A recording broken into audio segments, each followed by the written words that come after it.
very wise man, this Archbishop Desmond Tutu. And he once said, why shouldn't we stop pulling people out of the river?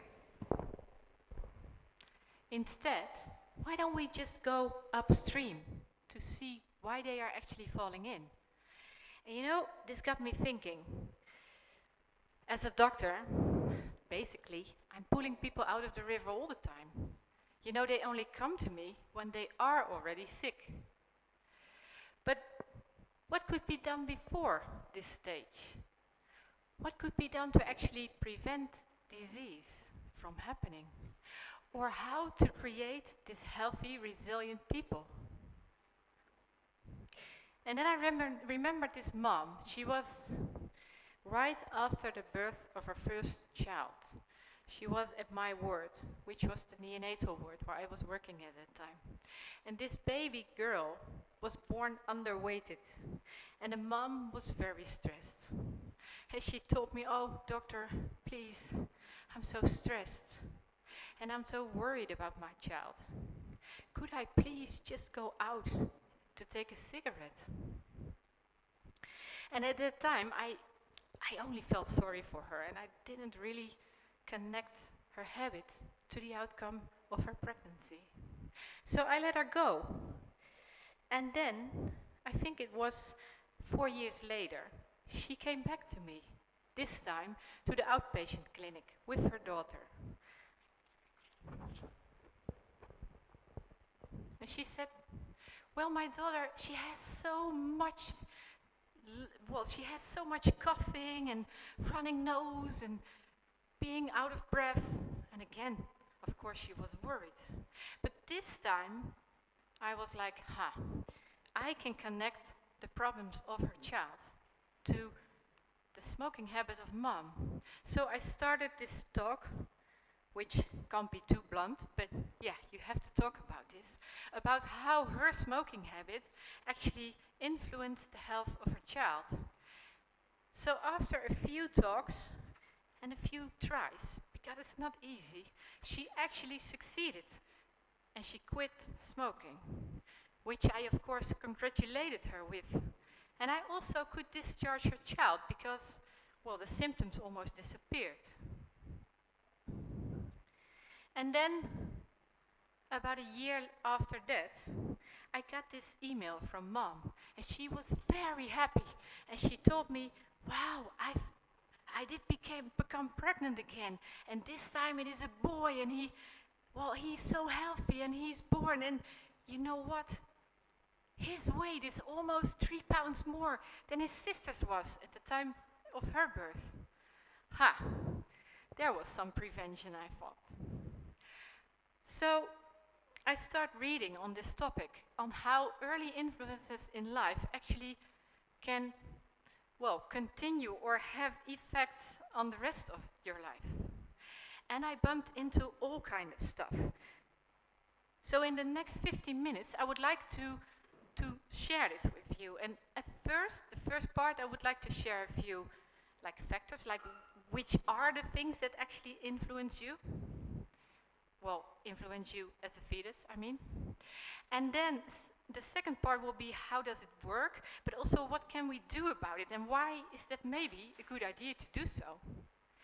And in the third part, I will challenge you a bit on what you could do about it. So first of all, in all the things I read, one thing became very clear.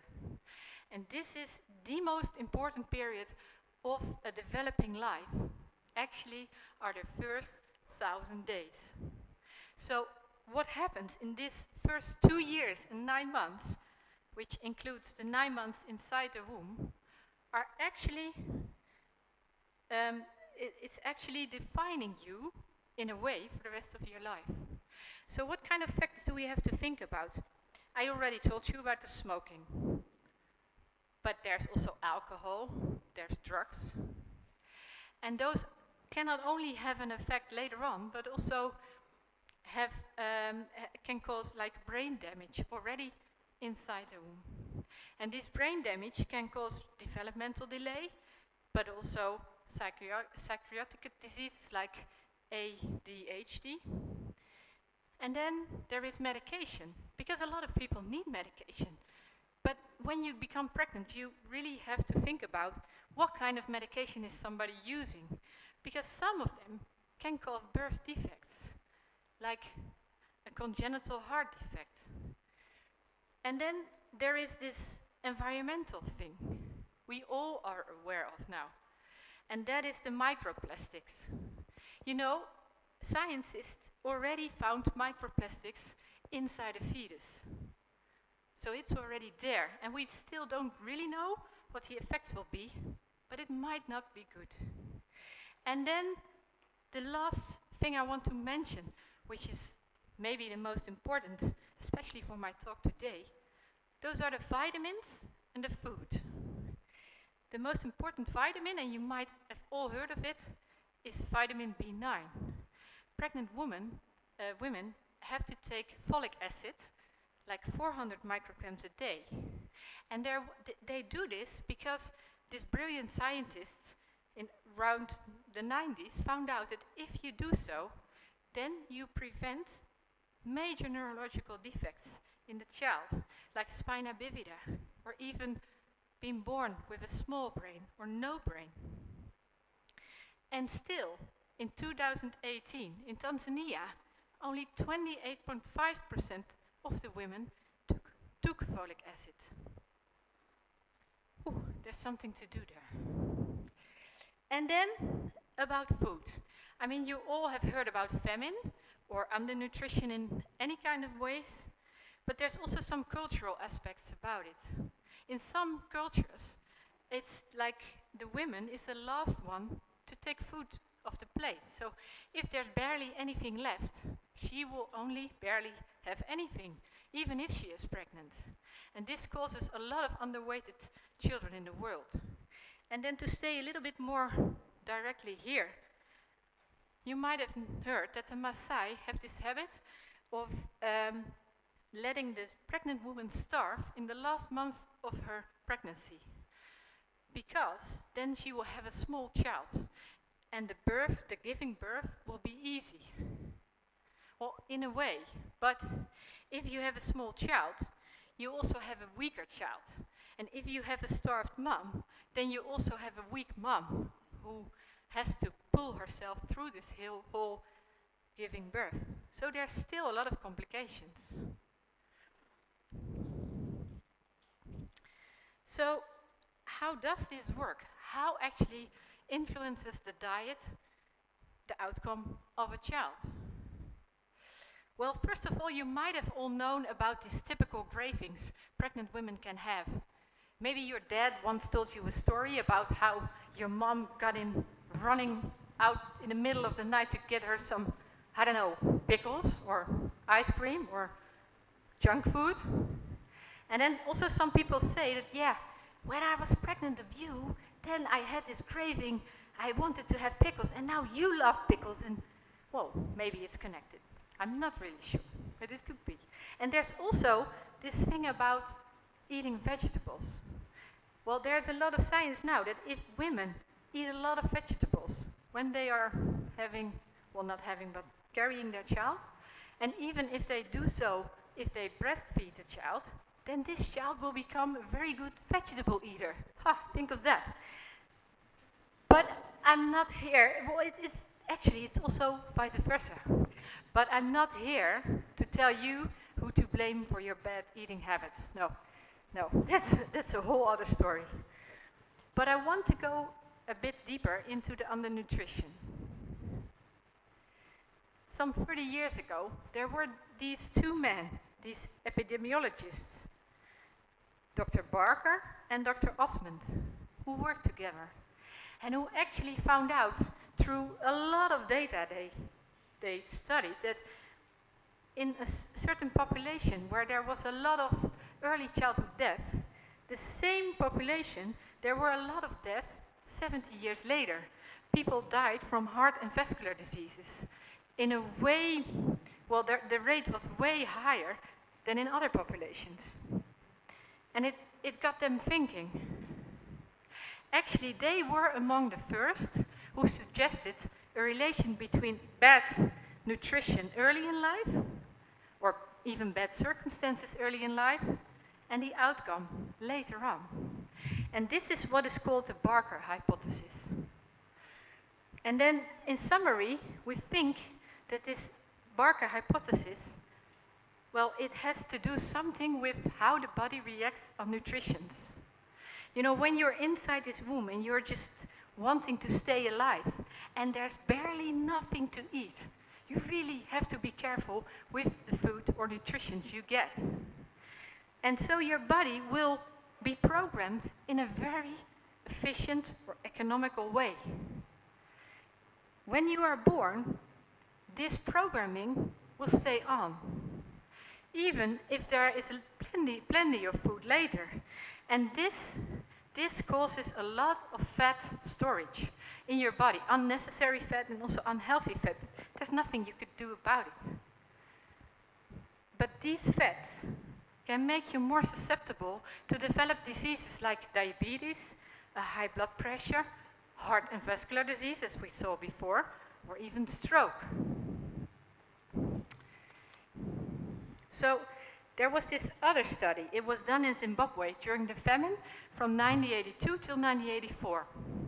And of course, during this period, there were a lot of toddlers involved, children beneath the age of 2 years.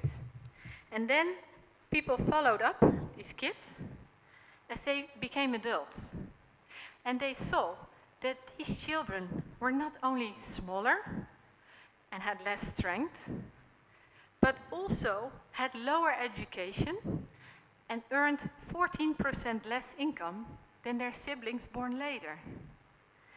If you think about this, it might not only be a very humane investment to put something do something about pregnant women, but it's also a very good investment if you think on the economical way, like a whole society could take benefit from it.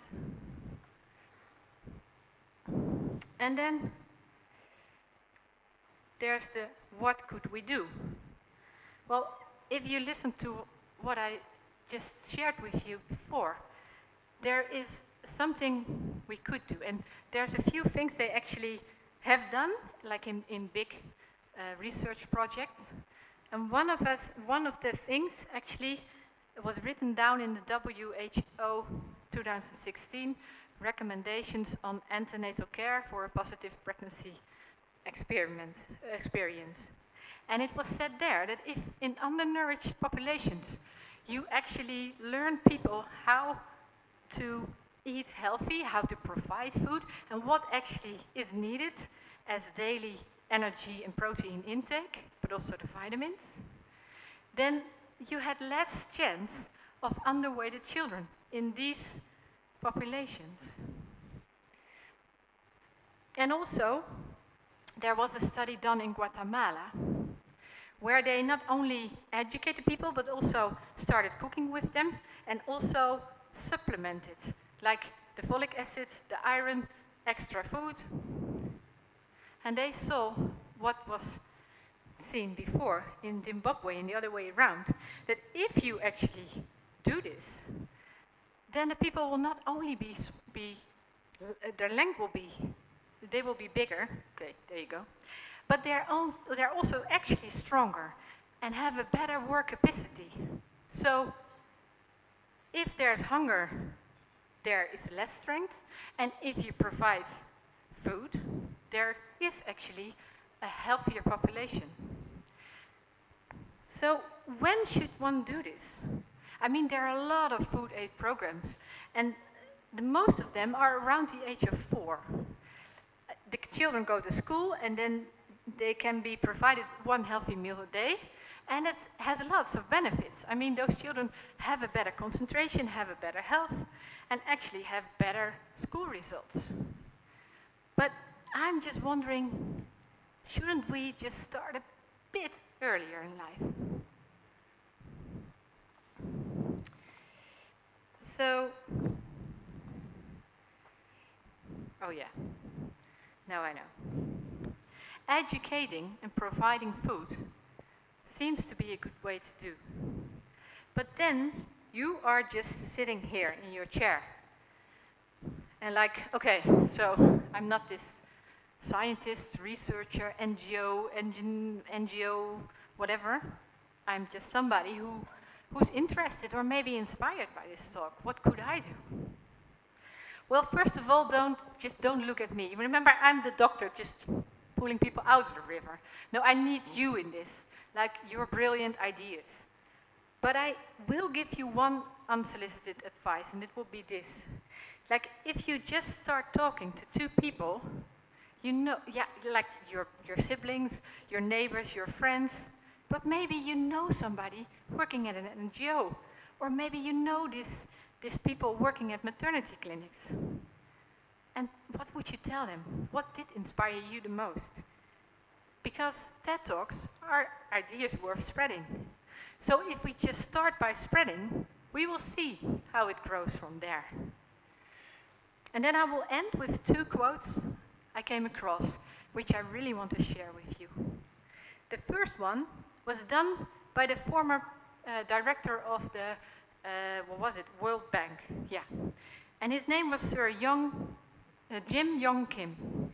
And this man said, well, to me, 25% of children still being undernourished is 25% of children, through no cause of their own, still having inequality and poverty baked into their brains. He might be right. And then there was this one I read on a UNICEF report, and it said, well, if we don't invest in the early days of life, then the most fundamental long-term problems will remain fundamental long-term problems. Thank you.